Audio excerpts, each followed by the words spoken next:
Hey guys, welcome to another video from Historic Militaria. Today we're going to be looking at the iconic Mark 23 by H&K.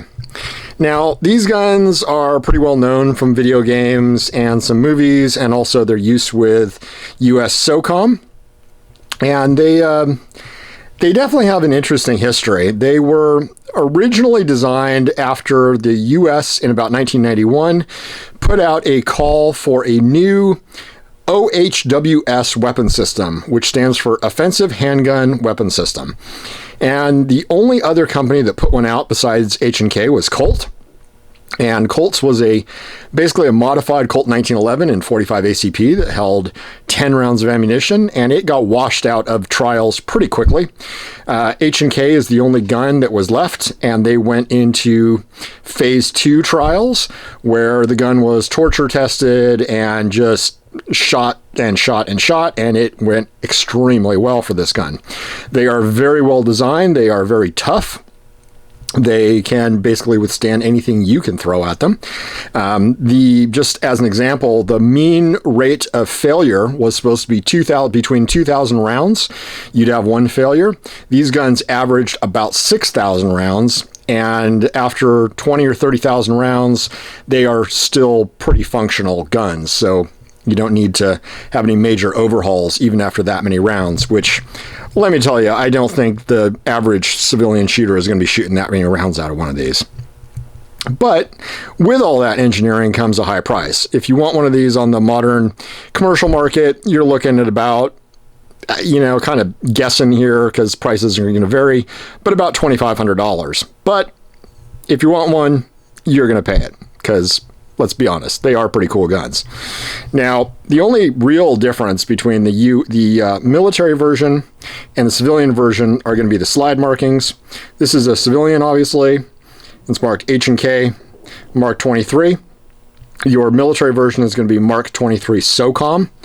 And then you have caliber 45 auto. And the other side is just going to be marked H&K. Now, these are threaded barrel guns for a suppressor or anything that you want to put on the muzzle. They also have the H&K rail system for a laser aiming module or anything like that.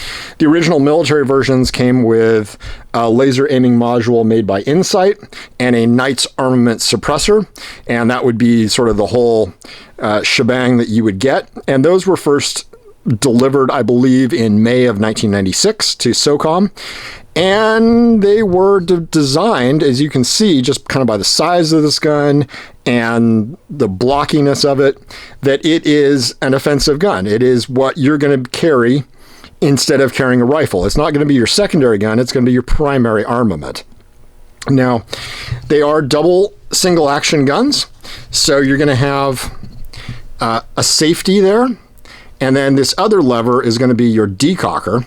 So just to give you an example, when the gun is decocked, because it's a hammer-fired gun, you can't put your gun on safe. But as soon as you cock that, you can then put it on safe and carry it cocked and locked like a 1911. When it's on safe, you cannot decock that, but you put it on fire, and you can decock your gun using the decocker, which is kind of an outdated system at this point. Usually you're going to have your safety, fire, and decocker all in one lever. Certainly that's what H&K has now done on the USP, and a lot of other guns follow. Having a decocker on these is kind of, well, antiquated in a way. When you pick one of these up, you kind of feel like you're handling one of those 1990s brick cell phones. Not that they don't work, not that they're not well made, but they definitely have some features which are a little bit obsolescent by this point. And that's not to knock the gun, not to say it's not a great gun. They are made to be very accurate. They've got about a 2-inch grouping at 25 yards, and that's pretty standard with these. They also have what H&K calls a match trigger. So your double action pull is going to be about 12 pounds, and then your single action pull is going to be about 5 pounds. And it's a very nice, very, very nice trigger pull there. They call it match grade. That's open to interpretation, but it's a very nice trigger pull. Also, your magazine release is going to be typical H&K. It's going to be this lever right here, which is ambidextrous. You just push that down and it drops your magazine. Pretty standard on a lot of H&K pistols. Certainly going to see it on like the VP9 and the USP and a whole bunch of others. And this was kind of the first generation of the gun that became the USP after sort of some input from actual combat use, and operators kind of had their say. They're really big guns. They are really heavy. They weigh about 2.4 pounds empty, and with a 12-round magazine in there loaded, you're looking at about 3.2 pounds. They come in the box. You're going to get two 12-round magazines, which is standard military capacity on these. If you live in a state that restricts magazines, you're going to get 10-round magazines. You're going to get your stupid cable lock. You're going to get some spare O-rings, 4 spare O-rings, and a lockout key, which is H&K's patented system, which will disable a pistol for safety reasons. Not that I bet a lot of people use it, but it's there. You also get an H&K sticker and your Mark 23 operator's manual, all in the standard H&K hard plastic case with nice lining. So just to kind of jump into it, you're not going to buy this gun probably for your first handgun. This is going to be something that you're buying because you like it, because you think it's cool, because it's a fun gun to shoot. And they are going to shoot and last forever. And again, that threaded barrel is going to be great for if you want to suppress one of these. They make great host guns for that. You also have your high sights for a suppressor. Of course, they are not cut for any kind of red dot optic or anything like that. So that is another feature that kind of makes them not in line with a lot of guns that are made now. A lot of guns obviously are optics ready. These are not. And at this point in time, they are not offered as such. So just kind of turning our attention to one that we have disassembled here into its major component parts. You've got your frame. Nothing too amazing in that frame.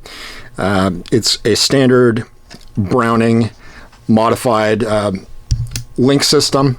So pretty much like a lot of other handguns. There's your slide, and there's your markings on your right side, just H&K. Pretty plain otherwise. Your rear sight, which is adjustable, and just in case you really want to get into that, the manual even goes over how to adjust the rear sight and how to calibrate it. Then you've got your barrel, which obviously is threaded, and I believe that's 1/16 right hand. And then you've got your O-ring right here, which H&K kind of makes a big deal about in their literature. According to them, it really helps with the lockup and the accuracy of these guns, and it's a little high temperature rubber O-ring, which they recommend changing every 20,000 rounds. So I guess if you get to 20,000 rounds in one of these, go ahead and change it. You can do it pretty easily. Just pop your barrel out and pull it off and put a new one on. The gun does come with 4 extras, so I guess we can, if you get to that point, you've done a lot of shooting.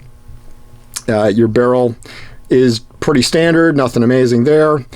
And then you've got your patented recoil spring, which H&K claims really helps helps recoil and recoil reduction. I also tend to believe that just a .45 caliber out of a 3-pound gun loaded is going to reduce your recoil, but you know, if this helps, I guess it helps. Then you've got your muzzle device thread protector, and these can only go on one way. That's going to be your barrel side facing out, and that's going to be your part that's going to be threaded on. And then your takedown slide release. So those are the major components of one. Just kind of a basic gun, pretty easy to take apart, not a big deal. You are going to be looking at polygonal rifling out of these bores, and H&K likes to make a big deal about that. Obviously, Glock does it. A lot of companies, especially European companies, are big into that. And the interesting thing about that rifling is, you know, it's kind of a big marketing point in guns now, but polygonal rifling was actually patented back in 1854 and was used most notably in the American Civil War on the Whitworth rifle, which the Confederates used to great effect with their snipers. One sniper actually killing Union General Sedgwick at, I believe, and I could be wrong, the Battle of Spotsylvania, where he got a 1,000-yard shot in the 1860s using one of those rifles with that rifling. So it is not a new idea. As a matter of fact, the German MG42 and Arisaka rifles also had it as well. So it's great to see it still in use, but it's definitely not a new idea. Otherwise, these are pretty standard handguns. They're definitely a product of the 90s. When you pick one of these up, it just feels kind of retro in a way, and they are. They're not in line with a lot of the features that you're going to see on guns today. Obviously, you know, the decocker being a separate lever, and I'm sure there's arguments for why you'd want to do that, but it's just unusual, and it does give these kind of a rather obsolescent feel in some of their features. But however, they are still an incredible gun. You can stake your life on one of these. You do get what you pay for, although I think probably some of that price tag is because it's H&K, and, you know, hey, it's H&K and the people will pay it, and they know it. They also don't mass produce these. They don't make that many a year. I don't think there's that much call for them, but they are incredible guns, and if you're looking to get one, they are going to scratch that itch. I will say that I have not done a 1,000-round torture test on these yet. These are actually right out of the box, so I haven't had the chance to even take them to the range yet. I have fired Mark 23s, and I've always liked them, but and I expect nothing different from these. I will be doing a video in the future where we kind of do some size comparisons between a Mark 23 and, say, Glock 21 and an H&K USP 45 and some other basic 45 pistols, just so you can kind of see how big these guns are. I mean, you pick one up and you feel like if you ever run out of bullets for one of these, you could just club someone with it. So they are, you know, I guess they're that. And you're buying it for the cool factor. You're not buying it because you're going to be kicking indoors. Let's be honest. The majority of us are just buying it because we like to have one, and it's kind of just been on the bucket list. But as always, thanks for watching, and glad to take a look at a gun that I've always kind of wanted to get my hands on and enjoy. So I hope this may trigger some of you to go decide to grab one as well. And as always, thanks for watching. Remember to like and subscribe, and we'll be taking a look at more guns soon. Thanks a lot.